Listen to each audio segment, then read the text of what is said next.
Welcome to FSC Nettlecombe Court.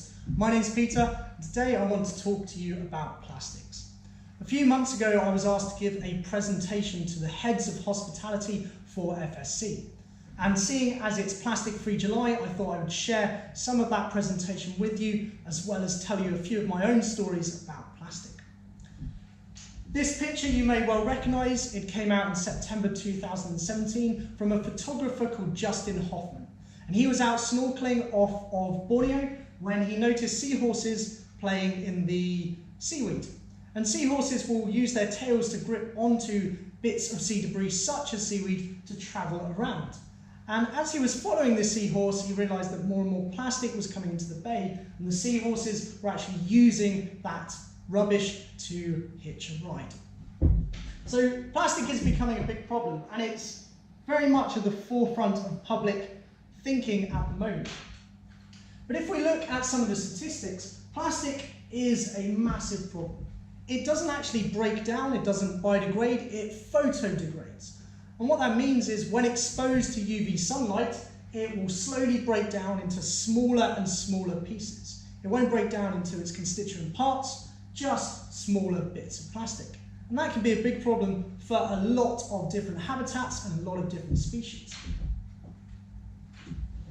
Around the world, they estimate 8.3 billion tonnes of virgin plastic have been produced to date. And remember, because it doesn't biodegrade, all that plastic is still around today. About 1 million plastic bottles are bought every minute, 20,000 per second. That's huge amounts, and at less than 50% of this are collected for recycling. So it's building up. And one of the things I found, particularly throughout my experiences, was plastic was ingrained in some of the cultures. A lot of people found that if they were wrapping food in banana leaves or in other types of material, that would be thrown away. It's a biodegradable product. However, when you start wrapping things in plastic, and that culture still exists, the throwaway culture we live in, it becomes more of a problem. And here are a couple of photos that I used to use in my teaching. This one here is a river from Asia, and as you can see, it is just covered in plastic.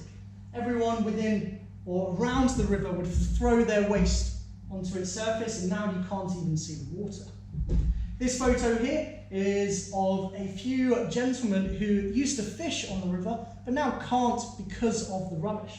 And they will actually take their boats out and collect different bits to sell on or to reuse or to try and make money out of because they can no longer fish on the river.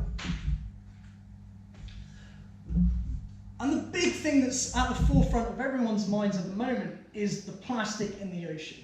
The ocean is downstream of everything. So whenever you get rid of a plastic bottle or whenever you throw something away, if it's not going to landfill, it will eventually end up in the ocean. It'll just get washed away and find its way in there.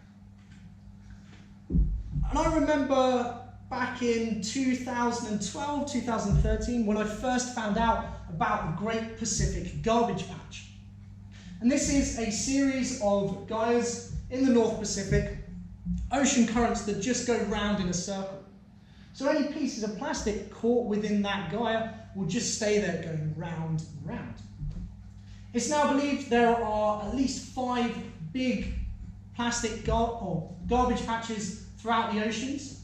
The North Pacific one in particular being the first one to be recognised. And it's more like a whirling soup of plastic and water. In some places that plastic can reach 30 metres deep, and it's, well, when I was doing my research a few years ago, it was believed to be somewhere between the size of Texas and twice the size of Texas. So absolutely massive.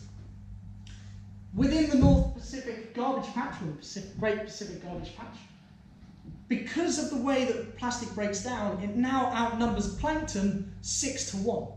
And plankton is one of the most abundant organisms on the planet. So serious thing to think about. Plastic outnumbers plankton 6 to 1. And that's what we know, or at least what I know about the Great Pacific Garbage Patch. And of course that comes with lots of problems for the wildlife.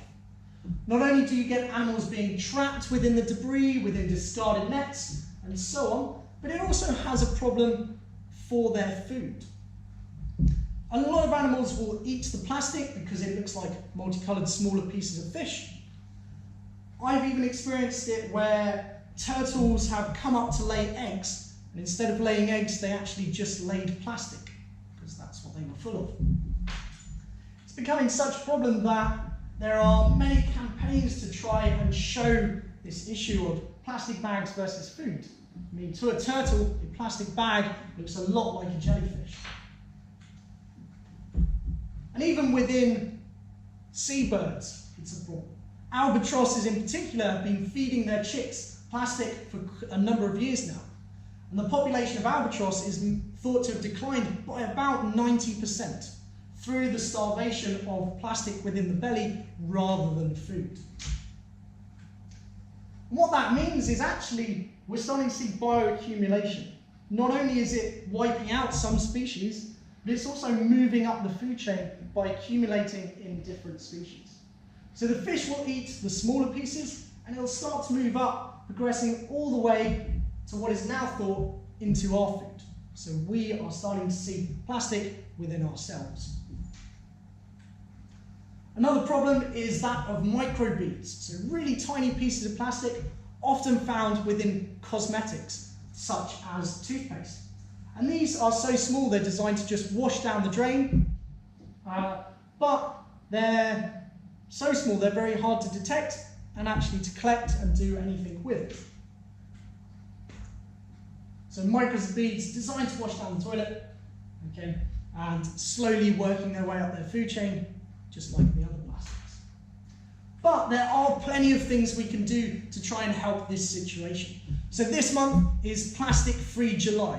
If you haven't heard about it, get onto the Marine Stewardship Council's website, see what is going on, look for the hashtags on Twitter, and see if you can make the challenge of going plastic free, at least for July, if not further into the year.